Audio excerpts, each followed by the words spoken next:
Depuis 2006, les actions accessibles de la Nuit des musées facilitent l'accès à la culture en favorisant les collaborations avec les communautés étrangères, les personnes en situation de handicap et les jeunes en formation. Cette année, Accessible a mis au point plusieurs projets dont Métamorphe et Écoutez voir.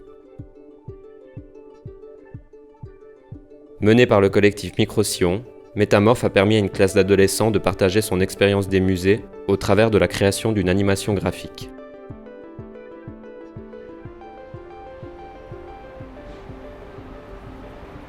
Alors l'idée c'était d'avoir affaire à des élèves qui n'étaient pas a priori des habitués des musées, de trouver des publics, parce que c'est vraiment le mandat accessible, qui sont pas des publics qui viennent régulièrement au musée. Pour nous, ça faisait vraiment du sens aussi de travailler avec cette enseignante, en particulier Adeline Rock, et avec sa classe, parce qu'ils avaient une option média. Donc on pensait que ça pouvait aussi jouer un rôle vraiment intéressant dans la suite du projet. Ce groupe d'élèves de Renan avec qui on a travaillé, ils ont tous aussi eu un regard un peu spécifique sur ces différentes visites, sur les différentes personnes avec qui on a pu discuter. Ce qui est important pour nous, c'est que quand on commence un projet, on ne sait pas ce que va être le résultat. On n'a pas envie d'arriver avec une idée puis juste de travailler avec un groupe pour qu'ils réalisent l'idée qu'on avait préconçue. Donc là, c'est vraiment quelque chose qui s'est mis en place petit à petit. Et puis on est content du résultat parce que c'est une chose qu'on n'avait pas anticipée et qui s'est formée vraiment avec l'apport de chacun des participants. C'est ça qui nous plaît bien.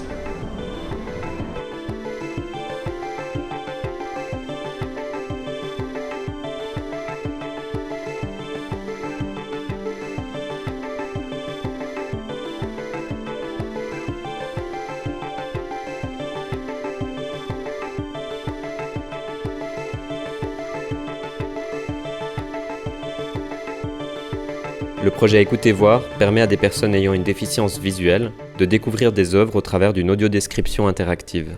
Il y a donc Thérèse qui est assise là, au milieu de nous, et qui va, elle, se mettre en situation du personnage qui va donc apparaître au fur et à mesure que je vais vous le décrire. Et donc je demanderai à Thérèse, au fur et à mesure, quand je vais décrire ce personnage, si tu veux bien, toi, prendre les postures, les attitudes du personnage.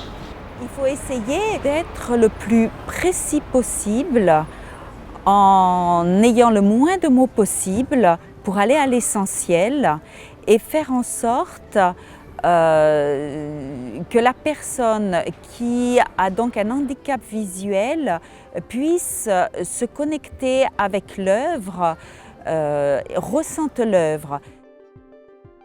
Moi, j'ai toujours aimé l'art et je ne veux pas qu'à cause de mon problème de vue, ma vue baisse continuellement. Et je veux continuer à avoir autant de plaisir, à découvrir des expositions, à profiter, à être une citoyenne comme tout le monde et pouvoir profiter de la culture que j'aime. Et pour moi, la culture, c'est quelque chose d'important. Si on n'a pas de cinéma, de peinture à voir, des musées, voilà, ce serait un petit peu triste sans la culture, sans les artistes qui nous entourent. Ce qui est peut-être intéressant, c'est de souligner le fait que les gens qui ont été mis en situation de handicap, donc avec un bandeau sur les yeux, qui ont écouté l'audiodescription d'Anne, ont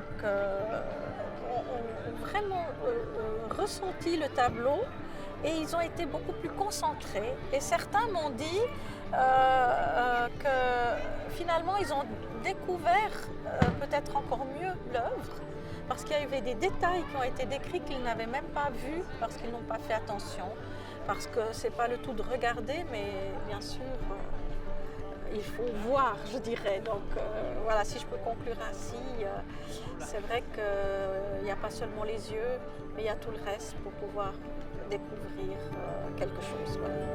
Merci.